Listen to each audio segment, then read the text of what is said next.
ਬਿਸਮਿल्लाहिर्रहमानिर्रहीम ਤੇ अस्सलाम वालेकुम।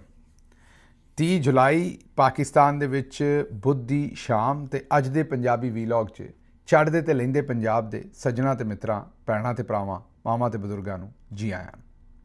ਅੱਜ ਦੀ ਸਭ ਤੋਂ ਪਹਿਲੀ ਖਬਰ ਜਿਹੜੀ ਤੁਹਾਡੇ ਨਾਲ ਸਾਂਝੀ ਕਰਨੀ ਹੈ ਉਹ ਖੋਤਿਆਂ ਦੇ ਬਾਰੇ। ਹਾਂਜੀ, ਤੁਹਾਨੂੰ ਲੱਗਦਾ ਹੋਏਗਾ ਕਿ ਮੈਂ ਕੋਈ ਸਿਆਸਤਦਾਨ ਆ ਜਾਂ ਹੋਰ ਬੰਦਿਆਂ ਦੀ ਗੱਲ ਕਰਨ ਲੱਗਾ। ਨਹੀਂ, ਵਾਕਈ ਅਸਲ ਵਾਲੇ ਖੋਤਿਆਂ ਦੇ ਬਾਰੇ, ਮੁਹਾਵਰਤਨ ਖੋਤਿਆਂ ਦੇ ਬਾਰੇ ਨਹੀਂ ਹੈ, ਬਲਕਿ ਅਸਲ ਦੇ ਵਿੱਚ ਖੋਤਿਆਂ ਦੇ ਬਾਰੇ। ਤੁਹਾਨੂੰ ਪਤਾ ਹੈ ਕਿ ਤਰਨੌਲ ਫਾਟਕ ਇੱਕ ਇਲਾਕਾ ਹੈ। ਤਰਨੌਲ ਦਾ ਇਲਾਕਾ ਇਸਲਾਮਾਬਾਦ ਤੋਂ ਥੋੜ੍ਹਾ ਜਿਹਾ ਬਾਹਰ, ਇਸਲਾਮਾਬਾਦ ਦਾ ਹਿੱਸਾ ਹੀ ਹੈ ਖੈਰ ਹੁਣ ਤੇ। ਉੱਥੇ ਇੱਕ ਫੈਕਟਰੀ 'ਤੇ ਛਾਪਾ ਵੱਜਾ ਜਾਂ ਇੱਕ ਗੋਦਾਮ 'ਤੇ ਛਾਪਾ ਵੱਜਾ ਤੇ ਉੱਥੇ ਇੱਕ ਚਾਈਨਾ ਦਾ ਬਸ਼ਿੰਦਾ, ਚਾਈਨਾ ਦਾ ਸ਼ਹਿਰੀ, ਉਹ ਪਾਕਿਸਤਾਨ ਵਿਜ਼ਿਟ ਵੀਜ਼ੇ 'ਤੇ ਆਇਆ ਸੀ ਤੇ ਇੱਥੇ ਖੋਤੇ ਜਿਹੜੇ ਨੇ ਉਹਨਾਂ ਨੂੰ ਬਸ ਛੁਰੀ ਫੇਰੀ ਜਾ ਰਿਹਾ ਸੀ। ਖੱਲਾਂ ਉਹਨਾਂ ਦੀਆਂ ਚਾਈਨਾ ਘੱਲੀ ਜਾ ਰਿਹਾ ਸੀ ਤੇ ਗੋਸ਼ਤ ਜਿਹੜਾ ਉਹ ਇੱਥੇ ਲੱਗੇ ਹੱਥ ਵੇਚੀ ਜਾ ਰਿਹਾ ਸੀ।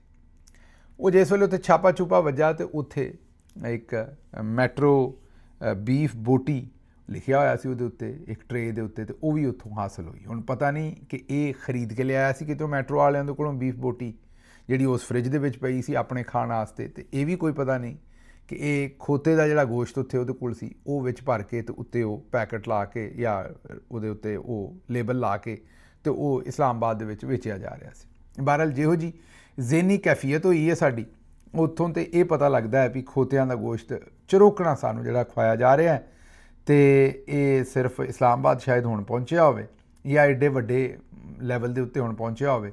ਲਾਹੌਰ ਦੇ ਵਿੱਚ ਤਾਂ ਤੁਹਾਨੂੰ ਪਤਾ ਬੜੇ ਚਿਰ ਦੇ, ਬੜੀ ਦੇਰ ਦੇ ਚਰਚੇ ਨੇ ਖੋਤੇ ਦੇ ਗੋਸ਼ਤ ਦੇ। ਖੈਰ, ਖੋਤੇ ਦੇ ਖੋਰਾਂ ਦੇ ਵੀ ਹੈ ਨੇ, ਸਿਰਫ ਇਕੱਲੇ ਖੋਤੇ ਦੇ ਗੋਸ਼ਤ ਦੇ ਨਹੀਂ। ਮੁਹਾਵਰਤਨ ਆਖਦੇ ਨੇ ਬੰਦਾ ਬੜਾ ਖੋਤੇ ਦਾ ਖੋਰ ਹੈ। ਲੇਕਿਨ ਖੈਰ, ਇੱਥੇ ਹੁਣ ਚਲੋ ਖੋਤੇ ਦਾ ਗੋਸ਼ਤ ਫੜਿਆ ਗਿਆ, ਇਹ ਕੰਮ ਪਹਿਲਾਂ ਵੀ ਹੁੰਦੇ ਨੇ, ਕਿਸੇ ਨੇ ਮਤਲਬ ਇਹ ਕੋਈ ਚੰਗੇ ਕੰਮ ਨਹੀਂ ਹੁੰਦੇ ਅਗਰ ਪਹਿਲਾਂ ਵੀ ਹੁੰਦੇ ਨੇ, ਲੇਕਿਨ ਬਹਰਹਾਲ ਕੰਮ ਇਹ ਚੱਲਦੇ ਨੇ ਕਿ ਕਿਸੇ ਨੇ ਮਰੀਆਂ ਹੋਈਆਂ ਮੁਰਗੀਆਂ ਖਵਾ ਦਿੱਤੀਆਂ, ਕਿਸੇ ਨੇ ਬਿਮਾਰ ਡੰਗਰ ਜਿਹੜਾ ਉਹਨੂੰ ਖਵਾ ਦਿੱਤਾ, ਕਿਸੇ ਨੇ ਮਰੇ ਹੋਏ ਡੰਗਰ ਨੂੰ ਹੀ ਕਰਕੇ ਖਵਾ ਦਿੱਤਾ, ਕਿਸੇ ਨੇ ਹੁਣ ਖੋਤਿਆਂ ਵਾਲਾ ਕੰਮ ਆ ਗਿਆ। ਲੇਕਿਨ ਇਹਦੇ 'ਤੇ ਜਿਹੜਾ ਰਿਸਪੌਂਸ ਆਇਆ ਨਾ ਅੱਗੋਂ, ਉਹ ਬੜਾ ਹੈਰਾਨਕੁਨ ਹੈ। ਰਿਸਪੌਂਸ ਜਿਹੜਾ ਆਇਆ ਉਹਨੇ ਸਾਨੂੰ ਹੈਰਾਨ ਕਰ ਦਿੱਤਾ। ਪਹਿਲਾਂ ਤਾਂ ਮੈਦਾਨ ਦੇ ਵਿੱਚ ਉਤਰਿਆ ਜਿਹੜਾ DC ਇਸਲਾਮਾਬਾਦ, ਹਾਂਜੀ, ਇਹ ਇਰਫਾਨ ਮੇਮਨ। ਵੈਸੇ ਲੱਗਦਾ ਹੈ ਕਿ ਇਹਨਾਂ ਨੂੰ ਜਨਾਬ ਨੂੰ ਵੀ ਖੋਤੇ ਦੇ ਗੋਸ਼ਤ ਦਾ ਬੜਾ ਹੀ ਸ਼ੌਕੀਨ ਨੇ ਵੀ, ਕਿਉਂਕਿ ਹਰਕਤਾਂ ਜਿਹੜੀਆਂ ਇਹਨਾਂ ਨੇ ਕਰ ਛੱਡੀਆਂ ਨੇ ਪਿਛਲੇ ਕੋਈ ਸਾਲ ਦੇ ਵਿੱਚ, ਉੱਥੋਂ ਤੇ ਇਰਫਾਨ ਮੇਮਨ ਸਾਹਿਬ ਵੀ ਇਹੀ ਲੱਗਦਾ ਹੈ ਵੀ ਦਿਨ ਦੇ ਵਿੱਚ ਇੱਕ ਵਾਰੀ ਜ਼ਰੂਰ ਖੋਤੇ ਦਾ ਗੋਸ਼ਤ ਖਾਂਦੇ ਨੇ। ਬਹਰਹਾਲ ਉਹ ਉਸ ਹਰਕਤਾਂ ਵਾਲੇ ਪਾਸੇ ਬਾਅਦ 'ਚ ਆਉਣੇ। ਇਹਨਾਂ ਨੇ ਸਭ ਤੋਂ ਪਹਿਲਾਂ ਆਖਿਆ ਵੀ ਖੋਤੇ ਦਾ ਗੋਸ਼ਤ ਸਸਤਾ ਨਹੀਂ ਹੁੰਦਾ। ਹੁਣ ਇਹ ਸਾਡੇ ਜ਼ਰਾ ਕੰਮ ਵੇਖੋ, ਇਹਨਾਂ ਦੇ ਸਾਡੇ ਬਿਊਰੋਕਰੇਟਾਂ ਦੇ ਕੰਮ ਵੇਖੋ ਕਿ ਬਈ ਖੋਤੇ ਦਾ ਗੋਸ਼ਤ ਵਿਕਣ ਡਿਆ, ਲੋਕੀ ਨਹੀਂ ਖਾਣਾ ਚਾਹੁੰਦੇ, ਲੋਕੀ ਉਹਨੂੰ ਮਾਯੂਬ ਸਮਝਦੇ ਨੇ। ਤੁਸੀਂ ਉੱਤੇ ਐਕਸ਼ਨ ਲਵੋ ਤੇ ਲੋਕਾਂ ਨੂੰ ਦੱਸੋ ਕਿ ਇਸ ਸ਼ਹਿਰ ਦੇ ਵਿੱਚ ਖੋਤੇ ਦਾ ਗੋਸ਼ਤ ਕਿੰਨਾ ਕੁ ਵਿਕਿਆ, ਕਿੰਨੇ ਖਰੀਦਿਆ, ਕਿੱਥੇ ਵਿਕਿਆ, ਪੂਰੀ ਤਫਸੀਲ ਕੱਢ ਕੇ ਤੇ ਲੋਕਾਂ ਦੇ ਅੱਗੇ ਰੱਖੋ ਤਾਂ ਕਿ ਲੋਕਾਂ ਨੂੰ ਪਤਾ ਲੱਗੇ ਵੀ ਉਹਨਾਂ 'ਚੋਂ ਕਿਹੜਾ ਬੰਦਾ ਖੋਤੇ ਦਾ ਗੋਸ਼ਤ ਖਾ ਚੁੱਕਿਆ ਹੈ। ਪਤਾ ਤਾਂ ਲੱਗਣਾ ਚਾਹੀਦਾ। ਇਹ ਪਤਾ ਲਵਾਉਣ ਦੀ ਬਜਾਏ ਉਹ ਇਹ ਦੱਸਣਾ ਸ਼ੁਰੂ ਹੋ ਗਏ ਨੇ, ਉਹ ਖੋਤੇ ਦੇ ਜਿਹੜੇ ਫਜ਼ਾਇਲ ਨੇ ਉਹ ਦੱਸਣ ਡਏ ਨੇ। ਹੁਣ ਕਿਤੇ ਇਹ ਨਹੀਂ ਦੱਸਣਾ ਸ਼ੁਰੂ ਕਰ ਦਿੱਤਾ ਵੀ ਇਹ ਖੋਤਾ ਜਿਹੜਾ 5 ਜ਼ੁਬਾਨਾਂ ਵੀ ਬੋਲ ਲੈਂਦਾ ਸੀ ਜਿਹੜਾ ਤੁਸੀਂ ਖਾਧਾ ਹੈ, ਜਾਂ ਇਹ ਖੋਤਾ ਜਿਹੜਾ ਉਹ ਇਹ ਵੀ ਕਰ ਲੈਂਦਾ ਸੀ ਉਹ ਵੀ। ਉਹਨਾਂ ਬਜਾਏ ਇਹ ਕਰਨ ਦੇ ਉਹਨਾਂ ਆਖਿਆ ਜੀ ਕਿ ਖੋਤੇ ਦਾ ਗੋਸ਼ਤ ਸਸਤਾ ਨਹੀਂ ਹੁੰਦਾ, ਇਹ ਮਹਿੰਗਾ ਜਾਨਵਰ ਹੈ, ਇਹਦੇ ਗੋਸ਼ਤ ਦੀ ਕੀਮਤ ਵੀ ਵੱਡੇ ਗੋਸ਼ਤ ਤੋਂ ਤਕਰੀਬਨ ਬਰਾਬਰ ਹੁੰਦੀ ਹੈ ਜਾਂ ਮਹਿੰਗੀ ਹੁੰਦੀ ਹੈ। ਇਹ Irfan Memon, director food authority, ਇਹਨਾਂ ਨੇ ਤਜਜ਼ੀਆ ਦਿੱਤਾ। ਹੁਣ ਇੱਥੋਂ ਫਿਰ ਇਸ ਨਤੀਜੇ 'ਤੇ ਅਸੀਂ ਪਹੁੰਚੇ ਵੀ ਇਸਲਾਮਾਬਾਦ ਵਾਲੇ ਦਿਲ ਛੋਟਾ ਨਾ ਕਰਨ। ਆਹੋ, ਮਤਲਬ ਅਗਰ ਖੋਤੇ ਦਾ ਗੋਸ਼ਤ ਖਾ ਬੈਠੇ ਹੋ ਨਾ ਤੇ ਇਸਲਾਮਾਬਾਦ ਵਾਲੇ ਉਹ ਦਿਲ ਛੋਟਾ ਨਹੀਂ ਕਰਨਾ। ਇਹ ਇਰਫਾਨ ਮੇਮਨ ਸਾਹਿਬ ਤੁਹਾਨੂੰ ਦੱਸਣ ਡਏ ਨੇ ਵੀ ਤੁਸੀਂ ਕੁਛ ਸਸਤੀ ਸ਼ੈ ਨਹੀਂ ਖਾਧੀ, ਮਹਿੰਗੀ ਖਾਧੀ ਹੈ। ਤੇ ਜਦੋਂ ਸ਼ੈ ਮਹਿੰਗੀ ਖਾਧੀ ਹੈ ਤੇ ਟੌਰ ਵਾਲੀ ਗੱਲ ਹੋਈ ਨਾ, ਇਹ ਕੋਈ ਪਰੇਸ਼ਾਨੀ ਵਾਲੀ ਗੱਲ ਤਾਂ ਹੋਈ ਨਹੀਂ। ਤੇ ਫਿਰ ਮੈਨੂੰ ਦੱਸੋ ਵੀ ਪਰੇਸ਼ਾਨੀ ਕਾਹਦੀ ਹੈ ਫਿਰ ਇਸ ਸਾਰੀ ਗੱਲ ਦੇ ਵਿੱਚ? ਤੇ ਫਿਰ ਤੁਸੀਂ ਆਰਾਮ ਦੇ ਨਾਲ ਅੱਡੀਆਂ ਮਾਰੋ ਜਿੱਧਰ ਮਾਰੀਆਂ ਜਾਂਦੀਆਂ ਨੇ, ਸਮਝਦੇ ਹੋ ਨਾ? ਇਹਦੇ ਵਿੱਚ ਤਾਂ ਕੋਈ ਗੱਲ ਹੀ ਨਹੀਂ ਪਰੇਸ਼ਾਨੀ ਦੀ। ਤੇ ਤੁਸੀਂ ਵੱਡੇ ਗੋਸ਼ਤ ਤੋਂ ਵੀ ਜ਼ਿਆਦਾ ਭਾਅ ਦੇ ਉੱਤੇ ਅਗਰ ਖਰੀਦਿਆ ਗੋਸ਼ਤ ਔਰ ਖਾਧਾ ਹੈ ਤਾਂ ਫਿਰ ਮੈਂ ਆਖਾਂਗਾ ਵੀ ਤੁਸੀਂ ਤਾਂ VIP ਲੋਕ ਹੋ ਤੇ ਤੁਹਾਨੂੰ ਕਾਹਦੀ ਪਰੇਸ਼ਾਨੀ? ਇਹ ਭਾਈ ਹੋਰਾਂ ਨੇ ਇਹ ਦੱਸਿਆ। ਅੱਛਾ, ਜੇ ਇਸ ਗੱਲ ਨੂੰ ਨਿਬੜਨ ਡਏ ਸਾਂ ਵੀ DC ਆਂਦਾ ਵੀ ਬਈ ਇਹਦੇ 'ਚ ਕੋਈ ਪਰੇਸ਼ਾਨੀ ਦੀ ਗੱਲ ਨਹੀਂ ਕਿਉਂਕਿ ਖੋਤੇ ਦਾ ਗੋਸ਼ਤ ਮਹਿੰਗਾ ਹੁੰਦਾ ਹੈ, ਮਹਿੰਗੇ ਹੋਣ ਦੀ ਵਜ੍ਹਾ ਤੋਂ ਉਹਨੇ ਇਹਨੂੰ ਜਾਇਜ਼ ਕਰਾਰ ਦੇ ਦਿੱਤਾ। ਅਤੇ ਇੱਕ ਮੌਲਵੀ ਸਾਹਿਬ ਦਾ ਫਤਵਾ ਸਾਹਮਣੇ ਆ ਗਿਆ। ਉਹਨਾਂ ਨੇ ਕਿਹਾ ਕਿ ਜਿਹੜਾ ਸ਼ਰਨ ਗਧਾ ਜਿਹੜਾ ਉਹ ਤੁਸੀਂ ਖਾ ਸਕਦੇ ਹੋ, ਕੋਈ ਮਸਲਾ ਨਹੀਂ। ਸ਼ਰਨ ਗਧਾ ਖਾ ਸਕਦੇ ਹੋ, ਕੋਈ ਮਸਲਾ ਨਹੀਂ, ਲੇਕਿਨ ਉਹ ਗਧਾ ਜੰਗਲੀ ਹੋਣਾ ਚਾਹੀਦਾ ਹੈ। ਇਹ ਹੁਣ ਮੇਰੀ ਸਮਝ ਤੋਂ ਬਾਹਰ ਹੈ ਕਿ ਜਿਹੜਾ ਜੰਗਲੀ ਗਧਾ ਹੈ ਉਹ ਹਲਾਲ ਹੈ ਤੇ ਜਿਹੜਾ ਘਰ ਦੇ ਵਿੱਚ ਰੱਖਿਆ ਗਧਾ ਉਹ ਹਰਾਮ ਹੈ। ਇਹ ਮੈਨੂੰ ਨਹੀਂ ਸਮਝ ਕੇ ਕੀ ਗੱਲ ਹੈ। ਇਹ ਹੁਣ ਇਹਦੇ 'ਤੇ ਰੌਸ਼ਨੀ ਪਾਉਣੀ ਪਏਗੀ ਕਿਸੇ ਨੂੰ ਕਿ ਘਰ ਦੇ ਵਿੱਚ ਰੱਖਿਆ ਗਧਾ ਐਸਾ ਕਿਹੜਾ ਕੰਮ ਕਰਦਾ ਹੈ, ਘਰ ਦੇ ਵਿੱਚ ਰੱਖਿਆ ਖੋਤਾ ਐਸਾ ਕਿਹੜਾ ਕੰਮ ਕਰਦਾ ਹੈ ਜਿਹਦੀ ਵਜ੍ਹਾ ਤੋਂ ਹਰਾਮ ਹੈ ਤੇ ਜੰਗਲੀ ਜਿਹੜਾ ਹਲਾਲ ਹੈ। ਮੇਰੇ ਨਹੀਂ ਇਲਮ ਦੇ ਵਿੱਚ। ਬਹਰਹਾਲ ਉਹਨਾਂ ਨੇ ਕਿਹਾ ਕਿ ਜੀ ਜੰਗਲੀ ਗਧਾ ਖਾ ਸਕਦੇ ਹੋ, ਇਹ ਸਹੀ ਮੁਸਲਿਮ ਦੀ ਰਵਾਇਤ ਹੈ। ਮੌਲਾਨਾ ਸਾਹਿਬ ਇਹ ਮੁਹੰਮਦ ਜਵੇਦ ਇਕਬਾਲ ਨਾਂ ਦਾ ਟਿਕਟੌਕ ਅਕਾਊਂਟ ਹੈ ਜਿਹਨੇ ਇਹ ਵੀਡੀਓ ਅਪਲੋਡ ਕੀਤੀ ਹੈ, ਔਰ ਹੁਣ ਇਹ ਨਹੀਂ ਪਤਾ ਕਿ ਇਹ ਇਹਨਾਂ ਦੀ ਆਪਣੀ ਵੀਡੀਓ ਹੈ ਜਾਂ ਇਹਨਾਂ ਜਾ ਕੇ ਕਿਸੇ ਮੌਲਵੀ ਸਾਹਿਬ को ਬਣਵਾਈ ਹੈ। ਮੌਲਵੀ ਸਾਹਿਬ ਨੇ ਕੰਮ ਹੀ ਮੁਕਾ ਦਿੱਤਾ, ਉਹਨਾਂ ਫਤਵਾ ਦੇ ਦਿੱਤਾ, ਉਹਨਾਂ ਕਿਹਾ ਜੀ ਖੋਤਾ ਖਾ ਸਕਦੇ ਹੋ ਔਰ ਹਦੀਸ ਵੀ ਦੱਸ ਦਿੱਤੀ। ਹੁਣ ਪਤਾ ਨਹੀਂ ਹੈ, ਮੈਂ ਦੁਬਾਰਾ ਕਹਿ ਰਿਹਾ, ਮੈਨੂੰ ਨਹੀਂ ਪਤਾ ਕਿ ਇਹ ਵੀਡੀਓ ਜੈਨੂਅਨ ਹੈ, ਝੂਠੀ ਹੈ, ਸਹੀ ਹੈ, ਮੌਲਵੀ ਸਾਹਿਬ ਵਾਕਈ ਕੋ ਮੌਲਵੀ ਨੇ, ਮੁਫਤੀ ਨੇ, ਸਮਝਦੇ ਨੇ ਹਦੀਸਾਂ ਵਗੈਰਾ ਨੂੰ ਜਾਂ ਨਹੀਂ। ਬਹਰਹਾਲ ਇਹ ਉਹਨਾਂ ਨੇ ਦੱਸ ਦਿੱਤਾ ਵੀ ਤੁਸੀਂ ਮਸਲਾ ਕੋਈ ਨਹੀਂ। ਦੂਸਰੇ ਪਾਸੇ ਖੈਬਰ ਪਖਤੂਨਖਵਾ 'ਚ ਵੀ ਵੇਖੋ ਵੇਖੀ ਹੁਣ ਜ਼ਿਲ੍ਹਾ ਬਟਗਰਾਮ 'ਚ ਵੀ ਖੋਤੇ ਦਾ ਗੋਸ਼ਤ, ਗਧੇ ਦਾ ਗੋਸ਼ਤ ਮਤਲਬ ਫਰੋਖਤ ਹੋਣ ਲੱਗਾ ਸੀ ਔਰ ਐਨ ਵੇਲੇ 'ਤੇ ਅਸਿਸਟੈਂਟ ਕਮਿਸ਼ਨਰ ਸਾਹਿਬ ਨੇ ਛਾਪਾ ਮਾਰਿਆ ਤੇ ਮੌਕੇ ਤੋਂ ਖੋਤੇ ਨੂੰ ਜ਼ਿਬਾ ਕਰਨ ਵਾਲੇ ਅਫਰਾਦ ਫੜ ਲਏ ਨੇ। ਅੱਛਾ, ਇਹ ਅੱਜ ਦਾ ਖੋਤਾ ਤੇ ਹੋਣ ਲੱਗਾ ਸੀ ਤੇ ਉੱਤੋਂ ਫੜ ਲਏ ਨੇ। ਇੱਥੇ ਵੀ ਜ਼ਾਹਿਰ ਹੈ ਉਹਨਾਂ ਪਹਿਲਾਂ ਕਰ ਕੁਰ ਕੇ ਵੇਚਿਆ ਹੀ ਹੋਣਾ, ਇੱਕ ਪਹਿਲੀ ਵਾਰੀ ਤਾਂ ਨਹੀਂ ਕਿ ਉੱਥੇ ਖੋਤੇ ਦਾ ਗੋਸ਼ਤ ਜਿਹੜਾ ਉਹ ਵਿਕਿਆ ਜਾਂ ਵਿਕਣ ਲੱਗਾ ਸੀ, ਉੱਥੇ ਵੀ ਉਹਨਾਂ ਨੇ ਜ਼ਾਹਿਰ ਹੈ ਪਹਿਲਾਂ ਵੇਚਿਆ ਹੀ ਹੋਣਾ। ਲੇਕਿਨ ਬਹਰਹਾਲ ਇਹ ਬੜੀ ਹੁਣ ਸੂਰਤ ਹਾਲ ਜਿਹੜੀ ਹੈ ਇਹ ਹਰ ਪਾਸੇ ਪਹੁੰਚ ਰਹੀ ਹੈ। ਲੇਕਿਨ ਚਾਈਨਾ ਵਾਲਿਆਂ ਨੇ ਫਿਰ ਕੰਮ ਜਿਹੜਾ ਉਹਨੂੰ ਜ਼ਰਾ ਥੋੜ੍ਹਾ ਜਿਹਾ ਸਿੱਧਾ ਕੀਤਾ। 2 ਚਾਈਨੀਜ਼ ਕੰਪਨੀਆਂ ਨੇ ਜਿਨ੍ਹਾਂ ਨੇ ਪਾਕਿਸਤਾਨ 'ਚ ਖੋਤੇ ਦਾ ਗੋਸ਼ਤ ਬਰਾਮਦ ਕਰਨ ਦੀ ਦਰਖਾਸਤ ਦੇ ਦਿੱਤੀ ਹੈ। ਸਲਾਟਰ ਹਾਊਸ ਉਹਨਾਂ ਆਖਿਆ ਜੀ ਅਸੀਂ ਬਣਾਉਣਾ ਔਰ ਬਰਾਮਦ ਕਰਨ ਮੀਨ ਐਕਸਪੋਰਟ ਕਰਨ ਦੇ ਲਾਇਸੈਂਸ ਵੀ ਅਪਲਾਈ ਕਰ ਦਿੱਤੇ ਨੇ। ਹੁਣ ਇਹ ਤੁਹਾਨੂੰ ਪਤਾ ਹੀ ਹੈ ਕਿ ਜਿਹੜਾ ਵੀ ਮਾਲ ਐਕਸਪੋਰਟ ਹੁੰਦਾ ਹੈ, ਬੈੱਡਸ਼ੀਟ ਹੋਣ, ਜੁਰਾਬਾਂ ਹੋਣ, ਤੁਸੀਂ ਕੋਈ ਸ਼ਰਟਾਂ ਹੋਣ, ਖੇਲਾਂ ਦਾ ਸਮਾਨ ਹੋਵੇ, ਉਹ ਕਨਸਾਈਨਮੈਂਟ 'ਚੋਂ ਜਿਹੜਾ ਸਮਾਨ ਵਾਧੂ ਬਚ ਜਾਂਦਾ ਉਹ ਫਿਰ ਲੋਕਲ ਮਾਰਕੀਟ ਦੇ ਵਿੱਚ ਵੇਚਿਆ ਜਾਂਦਾ। ਹੁਣ ਜਦੋਂ ਖੋਤੇ ਦਾ ਗੋਸ਼ਤ ਐਕਸਪੋਰਟ ਹੋਏਗਾ ਪਾਕਿਸਤਾਨ ਤੋਂ, ਕਿਸੇ ਵੇਲੇ ਕੋਈ ਕਨਸਾਈਨਮੈਂਟ ਖਰਾਬ ਹੋ ਜਾਏਗੀ, ਜ਼ਾਹਿਰ ਹੈ ਕਿਸੇ ਵੇਲੇ ਕੋਈ ਕਨਸਾਈਨਮੈਂਟ ਦੇ ਵਿੱਚ ਗੋਸ਼ਤ ਬਹੁਤਾ ਪੈਦਾ ਕਰ ਲੈਣਗੇ, ਮੀਨ ਅਰੇਂਜ ਕਰ ਲੈਣਗੇ, ਉਹ ਫਿਰ ਕੀ ਕਰਨਗੇ ਉਹਦਾ, ਉਹ ਲੋਕਲ ਮਾਰਕੀਟ 'ਚ ਵਿਕੇਗਾ। ਹੁਣ ਜਦੋਂ ਇਹਨਾਂ ਕੰਪਨੀਆਂ ਨੂੰ ਲਾਇਸੈਂਸ ਮਿਲ ਗਿਆ ਕਿ ਤੁਸੀਂ ਇੱਥੇ ਖੋਤੇ ਦਾ ਗੋਸ਼ਤ ਕਰਕੇ ਤੇ ਉੱਥੋਂ ਐਕਸਪੋਰਟ ਕਰ ਸਕਦੇ ਹੋ, ਤੇ ਯਕੀਨ ਕਰੋ ਫਿਰ ਇੱਥੇ ਖੋਤੇ ਦਾ ਗੋਸ਼ਤ ਜਿਹੜਾ ਹੈ ਉਹ ਲੋਕਲ ਮਾਰਕੀਟ 'ਚ ਵੀ ਵਿਕੇਗਾ। ਅੱਛਾ, ਮੈਂ ਤੁਹਾਨੂੰ ਇੱਕ ਗੱਲ ਦੱਸਦੇ ਹਾਂ, ਤੁਸੀਂ ਰਿਸਰਚ ਕਰ ਲੈਣਾ। ਚਾਈਨਾ ਦੇ ਵਿੱਚ ਬੱਕਰੇ ਦਾ ਗੋਸ਼ਤ ਜਿਹੜਾ ਹੈ ਉਹ ਪਾਕਿਸਤਾਨ ਨਾਲੋਂ ਸਸਤਾ ਹੈ।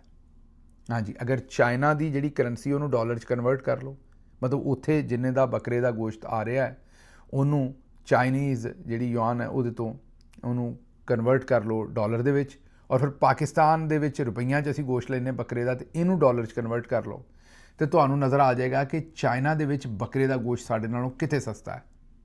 ਜ਼ਾਹਿਰ ਹੈ ਫਿਰ ਬੀਫ ਵੀ ਸਸਤਾ ਹੀ ਹੋਣਾ, ਖੋਤੇ ਦਾ ਵੀ ਸਸਤਾ ਹੀ ਹੋਣਾ, ਤੇ ਉਹਨਾਂ ਜੋ ਉੱਥੇ ਲੈ ਕੇ ਜਾਣਾ ਗੋਸ਼ਤ ਉਹ ਇੱਥੇ ਮਹਿੰਗੇ ਭਾਅ ਵੇਚਣਗੇ। ਲੇਕਿਨ ਇੱਥੇ ਡੀਸੀ ਸਾਹਿਬ ਕਹਿੰਦੇ ਨੇ ਵੀ ਘਬਰਾਉਣ ਦੀ ਗੱਲ ਹੀ ਕੋਈ ਨਹੀਂ, ਖੋਤਾ ਖਾਈ ਜਾਓ, ਵੀ ਮਹਿੰਗਾ ਕੰਮ ਹੈ। ਚਲੋ ਜੀ, ਇਹ ਵੀ ਗੱਲ ਠੀਕ ਹੋ ਗਈ। ਅੱਛਾ ਜੀ, ਅਗਲੀ ਖਬਰ ਜਿਹੜੀ ਤੁਹਾਡੇ ਸਾਹਮਣੇ ਰੱਖਣੀ ਉਹ ਨੂਨ ਲੀਗ ਦੇ ਇੱਕ ਜਿਹੜੇ ਰੁਕਨ ਨੇ ਉਹਨਾਂ ਨੇ ਸਹਾਫੀ ਹਰਮੀਤ ਸਿੰਘ ਨੂੰ ਆਖਿਆ ਵੀ ਤੂੰ ਅਕਲੀਅਤ ਹੈ ਤੇ ਆਪਣੀ ਔਕਾਤ 'ਚ ਰਹਿ। ਤੁਸੀਂ ਗੌਰ ਕਰੋ, ਸਹਾਫੀ ਹੈ ਹਰਮੀਤ ਸਿੰਘ, ਉਹਨੂੰ ਆਖਿਆ ਵੀ ਤੂੰ ਅਕਲੀਅਤ ਹੈ ਤੇ ਤੂੰ ਔਕਾਤ 'ਚ ਰਹਿ। ਤੁਸੀਂ ਸੋਚੋ ਕਿ ਇਹ ਟੈਲੀਵਿਜ਼ਨ 'ਚ ਕੰਮ ਕਰਨ ਵਾਲੇ ਇੱਕ ਸਹਾਫੀ ਹਰਮੀਤ ਸਿੰਘ ਨੂੰ ਇਹ ਕਹਿ ਰਹੇ ਨੇ, ਤੇ ਆਮ ਮਾਈਨੋਰਿਟੀ ਦੇ ਬੰਦੇ ਨਾਲ ਇਹ ਕੀ ਕਰਦੇ ਹੋਣਗੇ ਨੂਨ ਵਾਲੇ। ਤੁਸੀਂ ਇਹਨਾਂ ਦੀ ਫਰੌਨੀਅਤ ਚੈੱਕ ਕਰ ਰਹੇ ਹੋ ਵੀ ਕਿੱਥੋਂ ਤੱਕ ਅੱਪੜਦੇ ਨੇ, ਕਿ ਇਹ ਮੁਲਕ ਤੇ ਮੈਂ ਬਾਰ-ਬਾਰ ਆਖਦਾ ਰਹਿੰਦਾ ਵੀ ਇਹ ਮੁਲਕ ਤੇ ਬਣੇ ਹੀ ਮਾਈਨੋਰਿਟੀਆਂ ਵਾਸਤੇ ਸੀ। ਅਸੀਂ ਲਾਰਜਰ ਇੰਡੀਆ ਦੇ ਵਿੱਚ ਇੰਡੀਆ, ਬੰਗਲਾਦੇਸ਼, ਪਾਕਿਸਤਾਨ ਜਦੋਂ ਇਕੱਠਾ ਸੀ ਤੇ ਮੁਸਲਮਾਨ ਮਾਈਨੋਰਿਟੀ ਸਨ, ਹਿੰਦੂ ਉੱਥੇ ਮੈਜੋਰਿਟੀ ਹੋ ਰਹੇ ਸਨ। ਮਾਈਨੋਰਿਟੀ ਵਾਸਤੇ ਹੀ ਅਸੀਂ ਅਲੱਗ ਮੁਲਕ ਹਾਸਲ ਕੀਤਾ ਸੀ, ਤੇ ਜਦੋਂ ਮੁਲਕ ਦੇ ਵਿੱਚ ਅਸੀਂ ਆ ਗਏ ਤੇ ਇੱਥੇ ਅਸੀਂ ਮੈਜੋਰਿਟੀ ਬਣ ਗਏ, ਤੇ ਅਸੀਂ ਨਾਲ ਹੀ ਜਿਹੜੀਆਂ ਇੱਥੇ ਮਾਈਨੋਰਿਟੀਆਂ ਸਨ ਉਹਨਾਂ ਨੂੰ ਅਸੀਂ ਟੰਬਾ ਫੇਰਨਾ ਸ਼ੁਰੂ ਕਰਤਾ, ਮੀਨ ਕਿ ਡੰਡਾ ਫੇਰਨਾ ਸ਼ੁਰੂ ਕਰ ਦਿੱਤਾ। ਇਹ ਬੇਹਯਾਈ ਦੀ ਗੱਲ ਹੈ, ਹੋਰ ਕੋਈ ਨਹੀਂ, ਇਸ ਤੋਂ ਗਾਂਹ ਮੈਂ ਕੁਝ ਨਹੀਂ ਕਹਿ ਸਕਦਾ। ਅੱਛਾ ਜੀ, ਅਗਲੀ ਖਬਰ ਜਿਹੜੀ ਹੈ ਉਹ ਜਮਾਤ-ਏ ਇਸਲਾਮੀ ਨੇ ਆਪਣਾ ਇੱਕ ਨਵਾਂ ਟੱਚ ਦਿੱਤਾ ਹੈ। ਉਹਨਾਂ ਆਖਿਆ ਕਿ 5 ਅਗਸਤ ਨੂੰ ਯੌਮ-ਏ ਹਕੂਕ ਕਸ਼ਮੀਰ ਤੇ ਫਲਸਤੀਨ ਮਨਾਉਣਾ ਸੀ। ਵਜ੍ਹਾ ਇਹ ਹੈ ਕਿ 5 ਅਗਸਤ ਨੂੰ ਇਮਰਾਨ ਖਾਨ ਸਾਹਿਬ ਦੀ ਇhtਜਾਜ ਦੀ ਕਾਲ ਹੈ, ਔਰ ਸਾਡੇ ਜਿਹੜੀ ਜਮਾਤ-ਏ ਇਸਲਾਮੀ ਦਾ ਵਰਕਰ ਹੈ, ਮੈਂ ਤੁਹਾਨੂੰ ਬਾਰ-ਬਾਰ ਦੱਸਦਾ ਰਹਿੰਦਾ, ਉਹ ਤਾਂ ਬੜਾ ਬੀਬਾ ਹੈ, ਲੇਕਿਨ ਉੱਤੇ ਜਿਹੜੀ ਲੀਡਰਸ਼ਿਪ ਹੈ ਉਹ ਤਾਂ ਬਸ ਰੁਮਾਲ ਬਣੀ ਹੈ ਸਾਰੀ ਉਮਰ ਤੋਂ ਆਪਣਾ ਜਰਨੈਲਾਂ ਦੀ, ਔਰ ਜਿੱਧਰ ਉਹਨਾਂ ਨੇ ਕਹਿਣਾ ਜਿੱਥੇ ਵੇਖਾਂ ਤਵਾ ਪਰਾਤ ਉੱਥੇ ਨੱਚਾਂ ਸਾਰੀ ਰਾਤ, ਇਹ ਉਹਨਾਂ ਦਾ ਕੰਮ ਹੈ ਵੀ ਜਿੱਥੇ ਜਰਨੈਲਾਂ ਨੇ ਕਹਿਣਾ ਵੀ ਤੁਸੀਂ ਇਹ ਕੰਮ ਕਰਨਾ, ਚੁੱਪ ਕਰਕੇ ਉਹ ਕੰਮ ਸ਼ੁਰੂ ਕਰ ਦਿੰਦੇ ਨੇ। ਇਸ ਲਈ ਜਮਾਤ-ਏ ਇਸਲਾਮੀ ਵਾਲੇ ਜਿਹੜੇ ਦੋਸਤ ਨੇ ਉਹ ਹਮੇਸ਼ਾ ਉਧਰੋਂ ਹੀ ਡਾਇਰੈਕਸ਼ਨ ਲੈਂਦੇ ਨੇ। ਉਹਨਾਂ ਨੂੰ ਹੁਣ ਮੇਰਾ ਖਿਆਲ ਉਧਰੋਂ ਡਾਇਰੈਕਸ਼ਨ ਦਿੱਤੀ ਗਈ ਹੈ ਕਿ ਇਮਰਾਨ ਖਾਨ ਦਾ ਜਿਹੜਾ ਇਤਜਾਜ ਹੈ ਉਹਨੂੰ ਜ਼ਰਾ ਡਿਲਿਊਟ ਕਰੋ ਅਤੇ ਉਸੇ ਦਿਨ ਤੁਸੀਂ ਵੀ ਆਪਣਾ ਇਤਜਾਜ ਰੱਖ ਦਿਓ। ਹੁਣ ਸਭ ਨੂੰ ਪਤਾ 5 ਅਗਸਤ ਦਾ, 5 ਅਗਸਤ ਕੋਈ ਐਸਾ ਦਿਨ ਵੀ ਨਹੀਂ, ਇਹ ਵੀ ਗੌਰ ਕਰੋ ਤੁਸੀਂ। ਹੁਣ ਮਤਲਬ ਨਾ ਕੋਈ ਜੁਮੇ ਦਾ ਦਿਨ ਹੈ 5 ਅਗਸਤ, ਨਾ ਕੋਈ ਇਤਵਾਰ ਦਾ ਦਿਨ ਹੈ, ਨਾ ਹਫਤੇ ਦਾ ਦਿਨ ਹੈ, ਮੰਗਲ ਦਾ ਦਿਨ ਹੈ 5 ਅਗਸਤ। ਔਰ 5 ਅਗਸਤ ਕੋਈ 5 ਮਈ ਜਾਂ 5 ਫਰਵਰੀ ਵੀ ਨਹੀਂ, ਸਮਝਦੇ ਹੋ ਨਾ। ਕੋਈ ਐਸਾ ਦਿਨ ਵੀ ਨਹੀਂ ਕਿ ਜਿਸ ਦਿਨ ਇਹਨਾਂ ਨੇ ਜ਼ਰੂਰ ਇਹ ਰੱਖਣਾ ਸੀ, ਕੋਈ ਉਹਦੀ ਅਫਾਦੀਅਤ ਵੀ ਨਹੀਂ, ਲੇਕਿਨ ਇਹਨਾਂ ਰੱਖ ਦਿੱਤਾ ਹੈ। ਵਜ੍ਹਾ ਕੀ ਬਣੀ ਹੈ ਕਿ ਵਜ੍ਹਾ ਜ਼ਾਹਿਰ ਹੈ ਜਰਨੈਲਾਂ ਨੇ ਜਿਸ ਵੇਲੇ ਉਹਨਾਂ ਨੂੰ ਡਾਇਰੈਕਸ਼ਨ ਦਿੱਤੀ ਹੈ ਤਾਂ ਉਹਨਾਂ ਨੇ ਫਿਰ ਕਿਸ ਤਰ੍ਹਾਂ ਇਨਕਾਰ ਕਰਨਾ ਸੀ, ਕਿਉਂਕਿ ਇੱਥੇ ਸਾਰੇ ਬੀ ਟੀਮ ਬਣੇ ਨੇ। ਅੱਛਾ ਜੀ, ਅਗਲੀ ਖਬਰ ਲੈ ਲਓ। ਉਹ ਜਿਹੜਾ ਇੱਕ ਸਾਜਦ ਨਵਾਜ਼ ਸਾਹਿਬ ਨੇ, ਬੜਾ ਸਭ ਦੀ ਮਾਂ ਆ ਗਈ ਇਹਦੀ ਜਗ੍ਹਾ 'ਤੇ ਉਹਨਾਂ ਨੇ ਇੱਕ ਸਖਤ ਲਫ਼ਜ਼ ਇਸਤੇਮਾਲ ਕੀਤਾ ਸੀ ਜਿਹੜਾ ਨਹੀਂ ਸੀ ਕਰਨਾ ਚਾਹੀਦਾ। ਉਹ ਉਹਨਾਂ ਦੇ ਉਸੇ ਲਫ਼ਜ਼ ਸਮੇਤ ਇੱਕ ਗਾਣਾ ਬਣਾਇਆ ਕਿ ਸਭ ਦੀ ਉਹ ਲਫ਼ਜ਼ ਇਸਤੇਮਾਲ ਕੀਤਾ ਜਿਹੜਾ ਮਾਯੂਬ ਹੈ, ਮਾਂ ਆ ਗਈ ਹੈ। ਅਤੇ ਇਹ ਅਲੀ ਇਨ ਸ਼ਾਰਟ ਇਹਨਾਂ ਨੇ ਗਾਣਾ ਬਣਾਇਆ ਹੈ। ਗਾਣਾ ਚੱਲਿਆ ਬੜਾ, ਉਹ ਗਾਣਾ ਜਿਹੜਾ ਉਹ ਪਾਪੂਲਰ ਹੋ ਗਿਆ, ਹਿੱਟ ਹੋ ਗਿਆ। ਹੁਣ ਇਹਨਾਂ ਨੂੰ ਚੁੱਕ ਲਿਆ ਗਿਆ ਹੈ ਜੀ। ਔਰ ਪਿਛਲੇ ਕਈ ਦਿਨਾਂ ਤੋਂ ਜਿਮੀ ਵਿਰਕ ਸਾਹਿਬ ਦੱਸਦੇ ਨੇ ਵੀ ਇਹਨਾਂ ਦੇ ਉੱਤੇ ਤਸ਼ੱਦਦ ਹੋ ਰਿਹਾ। ਅਲੀ ਇਨ ਸ਼ਾਰਟ ਸਾਹਿਬ ਨੂੰ ਅਗਵਾ ਕੀਤਾ, 1 ਹਫ਼ਤੇ ਤੋਂ ਇਹਨਾਂ 'ਤੇ ਤਸ਼ੱਦਦ ਹੋ ਰਿਹਾ ਔਰ ਇਹਨਾਂ ਨੂੰ ਇਸੇ ਚੀਜ਼ ਦਾ ਗੁੱਸਾ ਇਹਨਾਂ 'ਤੇ ਕੱਢਿਆ ਜਾ ਰਿਹਾ ਵੀ ਇਹਨਾਂ ਨੇ ਮਰੀਮ ਨਵਾਜ਼ ਦੇ ਉੱਤੇ ਗਾਣਾ ਕਿਉਂ ਬਣਾ ਦਿੱਤਾ। ਸੈਂਸਿਟੀਵਿਟੀ ਚੈੱਕ ਕਰੋ ਸਾਡੀ, ਕਿ ਅਗਰ ਕਿਸੇ ਨੇ ਗਾਣਾ ਬਣਾ ਦਿੱਤਾ ਤੇ ਅਸੀਂ ਉਹਨੂੰ ਫੜ ਕੇ ਤੇ ਫਿਰ ਝਾਂਬਾ ਫੇਰਨਾ ਸ਼ੁਰੂ ਕੀਤਾ ਹੈ। ਮਤਲਬ ਕਿ ਸਾਡੇ ਕੋਲ ਕਿਸੇ ਤਰ੍ਹਾਂ ਦੀ ਵੀ ਸਾਡੇ ਕੋਲ ਮਾਫੀ ਹੈ ਹੀ ਨਹੀਂ ਕਿਸੇ ਨੂੰ। ਅਗਲੀ ਖਬਰ ਜਿਹੜੀ ਹੈ ਉਹ ਅਮਰੀਕਾ ਦੇ ਸਦਰ ਨੇ, ਜਿਹੜਾ ਖਾਲਿਸਤਾਨ ਤਹਿਰੀਕ ਦੇ ਸਰਬਰਾਹ ਨੇ ਪੰਨੂ ਸਾਹਿਬ, ਉਹਨਾਂ ਨੂੰ ਇੱਕ ਖਤ ਲਿਖ ਦਿੱਤਾ ਹੈ ਔਰ ਉਹਦੇ 'ਚ ਟਰੰਪ ਨੇ ਕਿਹਾ ਹੈ ਕਿ ਮੈਨੂੰ ਪਤਾ ਹੈ ਜੋ ਕੁਝ ਹੋਇਆ ਸਿੱਖਾਂ ਦੇ ਨਾਲ ਕੈਨੇਡਾ ਦੇ ਵਿੱਚ, ਅਮਰੀਕਾ ਦੇ ਵਿੱਚ। ਉਹਨਾਂ ਕਿਹਾ ਵੀ ਤੁਸੀਂ ਘਬਰਾਓ ਨਾ, ਤੁਹਾਡੀ ਪੂਰੀ ਹਿਫਾਜ਼ਤ ਕਰਾਂਗੇ। ਅਗਰ ਅਮਰੀਕਾ ਹੀ ਮਹਿਫੂਜ਼ ਨਾ ਰਿਹਾ ਤਾਂ ਦੁਨੀਆ ਨੇ ਕਿਵੇਂ ਮਹਿਫੂਜ਼ ਰਹਿਣਾ। ਉਹਨਾਂ ਆਖਿਆ ਤੁਸੀਂ ਸ਼ਹਿਰੀ ਹੋ ਇੱਥੋਂ ਦੇ, ਤੁਹਾਡੀ ਹਿਫਾਜ਼ਤ ਬਿਲਕੁਲ ਮੇਰੇ 'ਤੇ ਫਰਜ਼ ਹੈ ਔਰ ਮੈਂ ਤੁਹਾਡੀ ਹਿਫਾਜ਼ਤ ਹਰ ਮੁਮਕਿਨ ਬਣਾਵਾਂਗਾ, ਕਿਸੇ ਸੂਰਤ ਕਿਸੇ ਨੂੰ ਤੁਹਾਨੂੰ ਨੁਕਸਾਨ ਨਹੀਂ ਪਹੁੰਚਾਉਣ ਦਿਆਂਗਾ। ਇਹ ਉਹਨਾਂ ਦਾ ਪੰਨੂ ਸਾਹਿਬ ਨੂੰ ਖਤ ਲਿਖਣਾ ਇੱਕ ਮੈਂ ਆਖਾਂਗਾ ਕਿ ਇੱਕ ਮੋਦੀ ਵਾਸਤੇ ਨਾਈਟਮੇਅਰ ਹੈ। ਮੋਦੀ ਦੀ ਜਿਹੜੀ ਸਫਾਰਤੀ ਸਾਰਾ ਹਿਸਾਬ ਕਿਤਾਬ ਉਹਦੀ ਤਬਾਹੀ ਨਿਕਲ ਗਈ ਹੈ, ਕਿਉਂਕਿ ਮੋਦੀ ਨੇ ਸੋਚਿਆ ਵੀ ਨਹੀਂ ਹੋਏਗਾ ਕਿ ਇਸ ਹੱਦ ਤੱਕ ਕੰਮ ਜਾਏਗਾ। ਮਤਲਬ ਕਿ ਖਾਲਿਸਤਾਨ ਦੀ ਜਿਹੜੀਆਂ ਜਮਾਤਾਂ ਨੇ ਉਹਨਾਂ ਨੂੰ ਹੁਣ ਸਦਰ ਟਰੰਪ ਨੇ ਖਤ ਲਿਖ ਦਿੱਤਾ। ਇਹ ਖਾਲਿਸਤਾਨ ਦੀਆਂ ਜਮਾਤਾਂ ਦੀ ਜਿਹੜੀ ਤਹਿਰੀਕਾਂ ਨੇ ਉਹਨਾਂ ਵਾਸਤੇ ਬਹੁਤ ਵੱਡਾ ਅਜ਼ਾਜ਼ ਹੈ, ਮਤਲਬ ਕਿ ਬੜੀ ਕਾਮਯਾਬੀ ਹੈ ਔਰ ਮੋਦੀ ਵਾਸਤੇ ਬਹੁਤ ਵੱਡਾ ਫੇਲੀਅਰ ਹੈ। ਇਹ ਸਿਚੁਏਸ਼ਨ 'ਤੇ ਵੀ ਨਜ਼ਰ ਰੱਖਾਂਗੇ ਵੀ ਆਉਣ ਵਾਲੇ ਦਿਨਾਂ ਦੇ ਵਿੱਚ ਇਹਦੇ 'ਚ ਕੀ ਡਿਵੈਲਪਮੈਂਟ ਹੁੰਦੀ ਹੈ। ਇਹ ਆਖਰੀ ਖਬਰ ਤੁਹਾਡੇ ਸਾਹਮਣੇ ਰੱਖਣੀ ਹੈ। ਤੁਸੀਂ ਅਕਸਰ ਇਹ ਜੁਮਲਾ ਸੁਣਦੇ ਹੋ ਵੀ ਰੱਬ ਨੇ ਬੁਲਾਵਾ ਦੇ ਦਿੱਤਾ ਅਤੇ ਬੁਲਾਵਾ ਆ ਗਿਆ ਅਤੇ ਅਸੀਂ ਮੱਕੇ ਚੱਲੇ ਅਤੇ ਮਦੀਨੇ ਚੱਲੇ।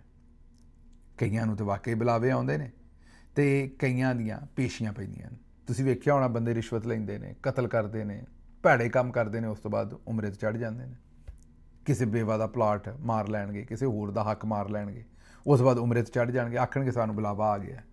ਉਹਨਾਂ ਨੂੰ ਬੁਲਾਵਾ ਤੇ ਘੱਟ ਹੀ, ਉਹਨਾਂ ਦੀ ਤੇ ਜ਼ਾਹਿਰ ਹੈ ਪੁੱਛ ਪ੍ਰਤੀਤ ਲਈ ਰੱਬ ਨੇ ਬੁਲਾਇਆ ਹੁੰਦਾ। ਲੇਕਿਨ ਇਹ ਇੱਕ ਭੈਣ ਸਾਡੀ ਜਿਹਨੂੰ ਵਾਕਈ ਬੁਲਾਵਾ ਆਇਆ, 3 ਸਾਲ ਮਿਹਨਤ ਕੀਤੀ, ਬੱਕਰੀਆਂ ਰੱਖੀਆਂ, ਫਿਰ ਉਹ ਬੱਕਰੀਆਂ ਵੇਚੀਆਂ ਅਤੇ ਫਿਰ ਵੇਚ ਕੇ ਤੇ ਉਮਰਾ ਕਰਨ ਆਪਣੀ। ਹੁਣ ਮੈਨੂੰ ਦੱਸੋ ਵੀ ਇਹਦਾ ਉਮਰਾ ਅਤੇ ਮੇਰੇ ਵਰਗੇ ਗੁਨਾਹਗਾਰ ਦਾ ਉਮਰਾ ਕਿਸ ਤਰ੍ਹਾਂ ਬਰਾਬਰ ਹੋਣਾ। ਇਹ ਤੇ ਕਰਮਾਂ ਵਾਲੀ ਜਿਹੜੀ ਉਹਦਾ ਉਮਰਾ ਤੇ ਸਾਡੇ ਤੋਂ ਬਹੁਤ ਭਾਰਾ ਹੋਣਾ ਜਿਸ ਮਿਹਨਤ ਨਾਲ ਉਹ ਉਮਰੇ 'ਤੇ ਆਪਣੀ ਹੈ। ਇਹ ਜ਼ਰਾ ਵੀਡੀਓ ਸੁਣੋ ਅਤੇ ਇਹਦੇ 'ਤੇ ਕਿਸੇ ਦਿਨ ਦੋਹਰੇ ਗੱਲ ਕਰਾਂਗੇ ਤਫਸੀਲ ਨਾਲ ਕਿ ਇਹ ਜਿਹੜਾ ਬੁਲਾਵਾ ਲੋਕਾਂ ਨੇ ਆਪੇ ਹੀ ਇੱਕ ਕੌਨਸੈਪਟ ਬਣਾਇਆ ਹੈ, ਕਿਉਂ ਬਣਾਇਆ ਹੋਇਆ, ਕੀ ਇਹਦੇ ਵਿੱਚੋਂ ਕੱਢਦੇ ਨੇ ਲੋਕੀ ਕਿ ਮੈਨੂੰ ਜੀ ਬੁਲਾਵਾ ਆਇਆ। ਲੇਕਿਨ ਪਹਿਲਾਂ ਇਸ ਭੈਣ ਦੀ ਗੱਲਬਾਤ ਸੁਣੋ ਤਾਂ ਤੁਹਾਨੂੰ ਸਮਝ ਆਵੇ ਕਿ ਬੁਲਾਵੇ ਜਦੋਂ ਆਉਂਦੇ ਨੇ ਤੇ ਉਹ ਇਹੋ ਜਿਹੇ ਲੋਕਾਂ ਨੂੰ ਆਉਂਦੇ ਨੇ। ਸੁਣੋ।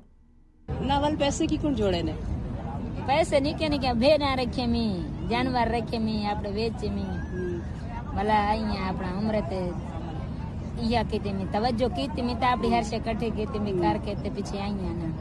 ते कितने साल लाए ने 3 साल लाई मी। अल्लाह सदके देवा। हाँ 3 साल कोशिश कीती मी, अल्लाह कबूल की थी। मारी मारी खून दी खटी है ना दी कितनी खुशी हुई। हाँ बड़ी खुशी में, बड़ी खुशी में। अल्हम्दुलिल्लाह अल्हम्दुलिल्लाह। अल्लाह अपना घर दिखाए इस तो बड़ी कोई गल ही नहीं। तो इस तो बड़ी भाई कई गल नहीं। अल्हम्दुलिल्लाह। ऐसे यके मजदूरी करने हैं, खेती बाड़ी करने है ना, पराई पराई बुढ़ी होंगी ऐसा कांटी करने हैं, ऐसे काम करेंगे हैं, बड़ा काम करेंगे हैं, ऐसा और काम करेंगे हैं, सारे काम तो बड़े बंदे हरियाणा में तो सकी में करेंगे। असां आपणा काम करें चाह आई ना अल्लाह ने घर आने ना हाँ वो चाह अल्लाह पूरी कर दी हाँ इंशाल्लाह पूरी नहीं कर गई अल्हम्दुलिल्लाह अगे एक औरत में कोई के अम्ब्रेला नहीं भी पाता मैं के फार कोई ना मैं के आई क्यों है मैं को अल्लाह ही में से दे अल्लाह ही सदा बिल्कुल अल्लाह ही सदा ਮੈਨੂੰ ਦਿਓ ਇੱਥੋਂ ਇਜਾਜ਼ਤ। ਤੇ ਰੱਬ ਰੱਖਾ।